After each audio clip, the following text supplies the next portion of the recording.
tous et à toutes. Aujourd'hui, nous sommes le mercredi 2 octobre 2019. Déjà le 3e JT.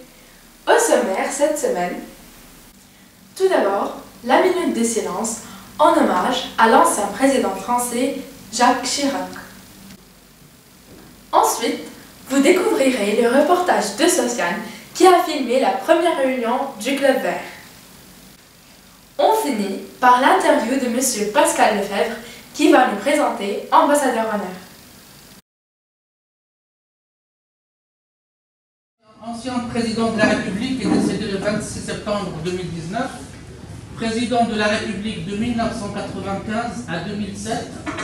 Elle fut 2 fois Premier ministre, maire de Paris et député. Il fut une figure incontournable de la vie politique de la Ve République et un fervent défenseur des valeurs républicaines. C'est pour cela que nous observons tous une minute de silence à sa mémoire. Pardon, excusez-moi, je suis un peu ému. Pardon.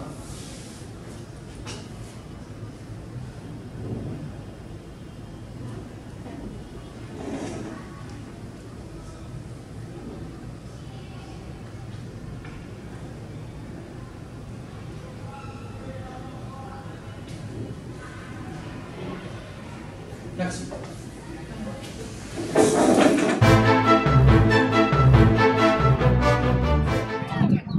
Bonjour, je présente un peu le Club Vert, un petit peu d'historique au début. On a commencé l'idée il y a 4 ans, après une statistique que j'ai fait avec mes élèves. On a découvert que 85% des élèves du lycée consomment 7 fois plus d'eau qu'ils leur faut. Et donc, selon l'année, on a travaillé soit sur le plastique, production de plastique, soit gaspillage de papier, soit gaspillage de l'eau. Cette année, on n'a pas encore une idée, mais on attend les élèves tous les mardis, les mardis des semaines A, pour qu'ils viennent donner leurs idées, leurs projets, qu'est-ce qu'ils aimeraient faire cette année pour qu'on soit un lycée vert, un lycée qui respecte la nature et qui gaspille moins et qui conserve les ressources naturelles au maximum. Oui, moi je suis intéressé pour participer au Club Vert. Tout d'abord parce que dans l'équipe EPS et dans la discipline EPS, je trouve qu'on gaspille beaucoup d'eau. On a des fontaines dans ce lycée et que j'aimerais bien voir fonctionner, pour que les élèves puissent adhérer à un développement durable, où ils puissent remplir à nouveau leur bouteille qui est vide, et donc ne pas utiliser du plastique sans cesse. Et aussi, voilà, c'est une dépense financière, alors qu'on a des fontaines et qu'on pourrait utiliser de l'eau, qu'on pourrait offrir de l'eau potable à nos élèves. Pour moi, ce serait vraiment mon projet principal. Deuxièmement, je pense qu'on peut toujours s'améliorer dans le développement durable et dans l'écologie, toujours être respectueux de l'environnement. Je veux être actif dans ce parce que j'ai espoir en cette nouvelle génération. J'ai espoir que les élèves aussi aient cette conscience de protection de la nature. Je m'appelle Lama, j'aime bien cette idée de Club Vert, car la verdure m'intéresse beaucoup. J'espère que les gens vont faire le tri, par exemple, les poubelles. Écologiquement, c'est plus sain et plus naturel. Et j'espère qu'on aura plus des étudiants, des élèves qui l'intéressent ça. Et qu'on sera plus actifs.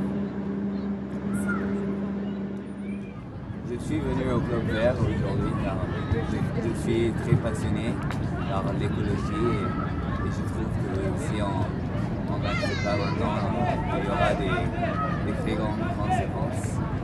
Donc il y a des projets que je voudrais faire dans l'école et en dehors aussi. Je trouve qu'on devrait réparer conteneurs de bouteilles plastiques et qui devraient être vidés plus fréquemment. Et en dehors de l'école, j'essaie d'organiser des nettoyages. Venez nombreux tous les mardis des semaines A de midi à 13h ici.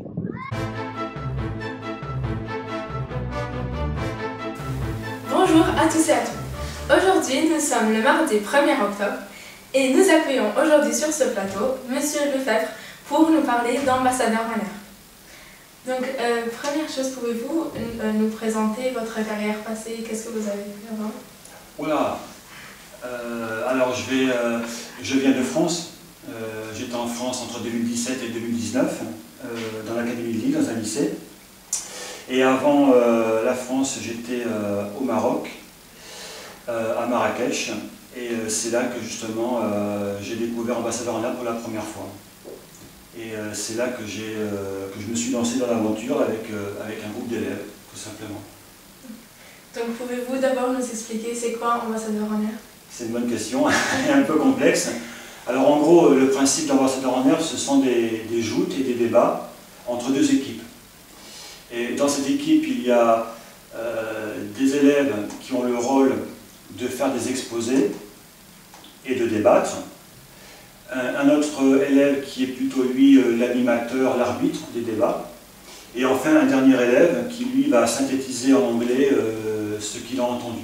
Donc en fait le principe c'est deux équipes de 5 élèves, écoliers, collégiens, lycéens, qui s'affrontent entre guillemets et qui débattent sur un sujet donné au départ, tout simplement. Donc les élèves intéressés pour l'ambassadeur en air, comment est-ce qu'ils peuvent s'inscrire? Alors pour l'instant on est encore au début de l'inscription. Alors dans un premier temps, tous les élèves qui sont intéressés et qui aiment débattre, qui aiment parler, qui aiment argumenter, contre-argumenter, qui sont intéressés par les faits de société, les grands thèmes, le numérique, l'éducation, l'égalité homme-femme, le tourisme, l'environnement, tous ces sujets-là, s'ils veulent en débattre, ils peuvent dans un premier temps s'inscrire au CDI. Donc au CDI, ils peuvent dans un premier temps se préinscrire. Et une fois que les inscriptions seront terminées, on fera avec Madame Attar, qui m'accompagne dans le projet, on fera une réunion d'information où on expliquera vraiment en détail ce qu'on attend d'eux et comment vont se dérouler les sélections pour déterminer quels seront les 5 élèves qui représenteront le lycée français du Caire pour la finale Égypte. Et donc, est-ce que vous avez mis une date pour la première rencontre? Alors non, justement, on est encore en train d'affiner un petit peu les dates. Donc on va essayer de toute manière, ce qui est sûr, c'est qu'avant les vacances d'octobre, on aura recueilli les inscriptions des candidats, on aura fait la réunion d'information, d'accord? Et à partir de cette réunion, on indiquera aux élèves qu'au retour des vacances, on prévoira des auditions, en fait, des sélections pour, dans un premier temps, choisir les 10 élèves qui sont retenus pour que les 5 élèves représentant le lycée soient choisis, on va dire, fin novembre. D'accord? Donc on espère que fin novembre, les 5 élèves qui représenteront le lycée français du Caire seront choisis. Les 5 autres leur serviront d'entraînement, parce qu'il nous faut quand même 2 équipes qui s'entraînent régulièrement. D'accord? Et pour que la finale pays soit organisée apparemment au mois de décembre. Donc en décembre, on espère que tous les établissements du Caire qui se sont inscrits s'affrontent pour choisir l'équipe qui représentera l'Égypte pour la finale zone. Voilà. Donc, moi j'avais fait ambassadeur en air depuis 2 ans, donc c'était 2017-2018. Ouais. Et le thème c'était l'art. Est-ce que vous savez le thème de cette année c'est quoi ou pas? Non, pas du tout, non, de toute manière, le thème pour la finale mondiale en 2020 ne sera connu qu'au dernier moment. Donc, nous, certainement que les thèmes que nous on travaillera seront des thèmes qui ont été déjà utilisés avant. Pour l'entraînement, on prendra des thèmes antérieurs. Mais non, aucune idée du thème qui sera choisi par la AEFE en 2020, ça on ne peut pas savoir pour l'instant. Donc on se prépare sur différents thèmes pour essayer d'entraîner les élèves surtout. Donc à la fin, pour que quelqu'un se présente, il doit savoir débattre, parler. Exactement. Donc ce sont des élèves, pour une partie des élèves, en tout cas ce qu'on appelle les orateurs, hein, l'orateur écolier, l'orateur collège et l'orateur lycéen, forcément qu'ils doivent maîtriser évidemment la langue française et aussi l'arabe. Parce qu'ils doivent aussi présenter un exposé dans la langue du pays.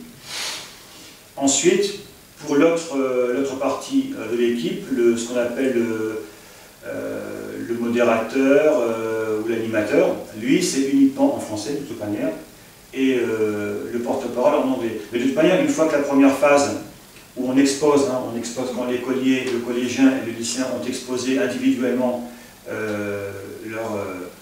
leur recherche, après le débat des deux équipes sur une table ronde, on va dire, c'est uniquement en français. Donc oui, il faut maîtriser la langue française, et puis il faut surtout savoir argumenter, contre-argumenter, savoir provoquer intellectuellement l'équipe qu'on a en face, et puis essayer de les piéger, etc. quoi. Donc c'est vraiment, c'est de l'oral, c'est que de la communication orale. L'écrit ne sert au début qu'à préparer les exposés pour les orateurs. C'est leurs notes, ils passent avec leurs notes, ils présentent leur exposé, mais après, tout se fait uniquement à l'oral. Merci beaucoup, monsieur. Je vous en prie, merci. L'équipe de l'atelier audiovisuel vous souhaite un bon week-end prolongé, puisque le 6 octobre est férié. Au revoir.